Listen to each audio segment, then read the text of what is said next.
예, 고성구 칼럼입니다. 예, 오늘 제 칼럼의 주제는 개각의 기준입니다. 개각의 기준. 예, 먼저 기사를 좀 전해드리겠습니다. 윤석열 대통령이 다음 주부터 그 G7 회담 갔다 오고 또 1년의 정상회담을 마친 다음에 다음 주부터 각 부처 장관들과 개별 면담을 한다고 합니다. 아무래도 개각을 염두에 둔 개별 면담이 아니냐 이런 해석이 나오고 있습니다.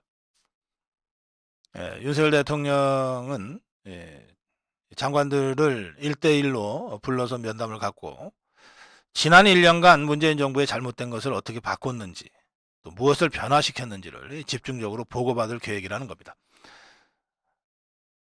대통령실과 여권 각 부처에 따르면 문화체육관광부, 고용노동부, 보건복지부, 산업통상자원부, 중소벤처기업부, 환경부 장관 등이 교체 우선 대상 순위로 거론되고 있는 가운데 윤석열 대통령이 장관들과 개별 면담을 통해서 최종 개각 규모를 결정할 것이다. 이렇게 지금 파이낸셜 뉴스가 전하고 있습니다.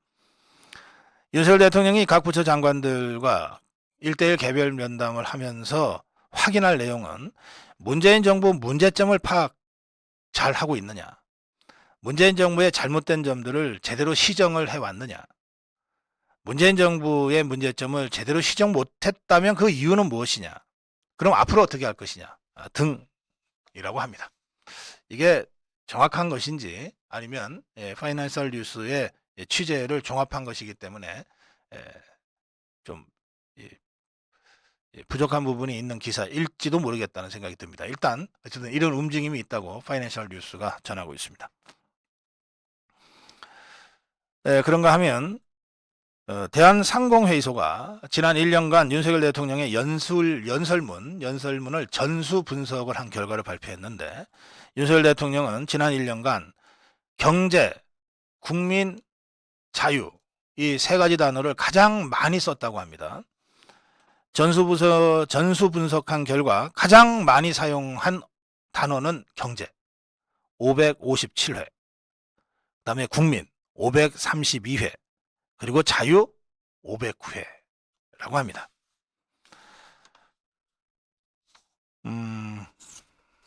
제가 이 두 가지 전혀 다른 맥락의 기사를 보면서 오늘 칼럼을 제가 준비했습니다.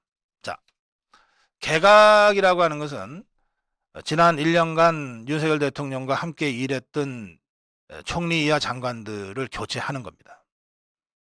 교체하는데 어떤 사람들을 어떤 기준으로 교체하고 또 어떤 기준으로 새로운 사람을 발탁할 거냐 이것 아닙니까? 그런데 저는 이번에 개각이든 또 1년 후 2년 후에 개각이든 개각의 기본 원칙은 딱 한 가지라고 생각합니다. 뭐냐면 윤석열 대통령의 국정운영 철학과 함께 하는 것. 그냥 머리로만 함께 하는 게 아니라 윤석열 대통령의 국정운영 철학 그걸 온몸으로 체현하고 그걸 구현하고 실현하기 위해서 정말 물불 가르지 않고 뛰어다니느냐 아니냐 이것이 유일한 기준이 돼야 된다고 생각합니다. 우리나라에는 100만 넘는 공무원들이 있습니다. 20년 30년간 공무원 생활하면서 또 뭐 행정고시 사법고시 거쳐서 정말 훌륭한 인재들이 그 공무원 시스템에서 20년 30년 일을 하면서 국장이 되고 차관이 되고 장관이 되고 그러는데요. 그러니까 이 공무원들의 경우에는 그야말로 관료적 합리성, 관료적 능률성 이런 것들은 뭐 타의 추정을 불허할 정도일 겁니다. 그런데 이 관료적 능률성과 윤석열 대통령이 생각하는 핵심 가치와 국정운영 철학 이게 꼭 같이 가는 것은 아닙니다. 더구나 지금은 아까 정로인 일침에서도 전해드렸는데 윤석열 대통령이 된 다음에 임명한 공공기관장이나 공기업 임원들보다 문재인이가 알박기 해서 버티고 있는 자들이 훨씬 더 많은 3대 7 정도로 여전히 문재인이가 알박기 한 자들이 설치고 있는 이런 상황입니다.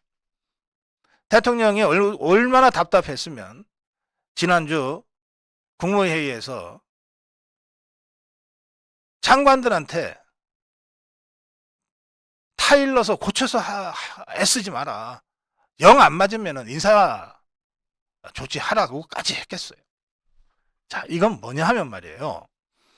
윤석열 대통령은 대통령 1년 하면서 나름 뭔가 새로운 국가 경영, 새로운 국정 운영의 어떤 방향성을 설정하고 글로 가려고 무던 노력을 했다는 뜻이에요.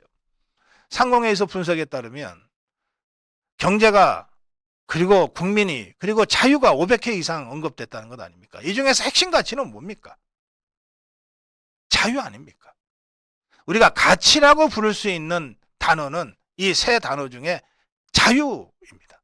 자유가 유일해요. 가치 개념으로는. 그러면 누구나 다 아는 바로 그 점을 우리는 다시 한번 확인할 수 있는 거죠. 윤석열 대통령은 자유라고 하는 핵심 가치를 국가 경영의 기본 철학으로 지난 1년간 열심히 일해왔다.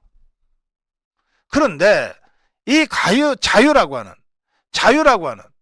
정치적으로는 자유민주주의, 경제적으로는 시장경제라고 하는 이 윤석열 대통령의 핵심적인 국정 가치를 함께하지 않거나 체현하지 못하거나 내면화하지 못한 장관들하고는 함께할 이유가 없는 겁니다. 그들이 설사 수십 년의 관료 생활을 통해서 관료적 능률성을 보유하고 있는 기술자들이라 하더라도 그런 거예요. 국장이나 차관까지는 그런 기술 효율성이 평가받아야 될지 모르겠어요. 뭘 시키든 깔끔하게 일 잘해내는 관료 조직이 필요한 측면도 있으니까. 그러나 적어도 장관 이상은 아니라는 거예요. 그러니까 장관 자리를 정무직이라고 부르잖아요. 직업공무원이 아니라 정무직이라고 부르잖아요. 이 정무직의 첫 번째 요소는 대통령의 국정운영 철학과 함께하고 있느냐 없느냐예요. 그 대통령의 국정운영 철학, 핵심 가치인 자유를 내면하고 있느냐 아니냐.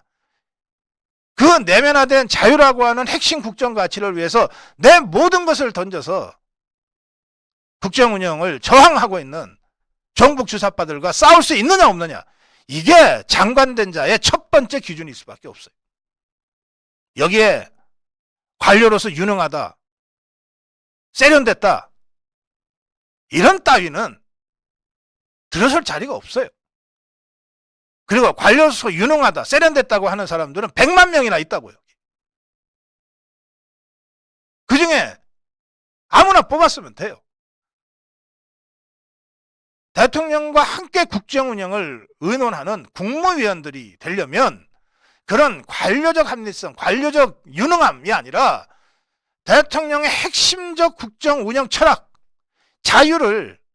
자유민주주의와 시장경제를 어떻게 내면화하고 있는가. 그리고 이 핵심 가치를 위해서 내 모든 것을 바치겠다고 하는 의지와 결단이 선행되어 있는가. 이걸 관찰하기 위해서는 비록 정치적 불이익이 오더라도 저항 세력인 종북 주사파들과 피 터지게 싸울 각오가 되어 있는가. 이 기준이 유일한 기준이 되어야 된다는 거예요.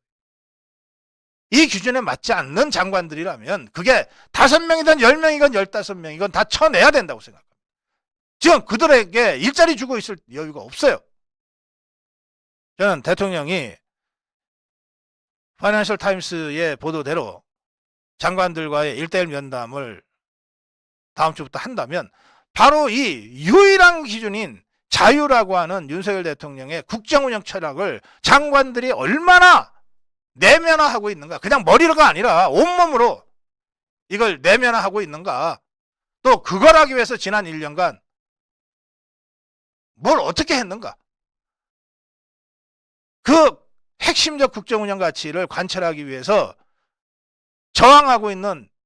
저항해온 종북 주사파들과 어떻게 싸워왔는가.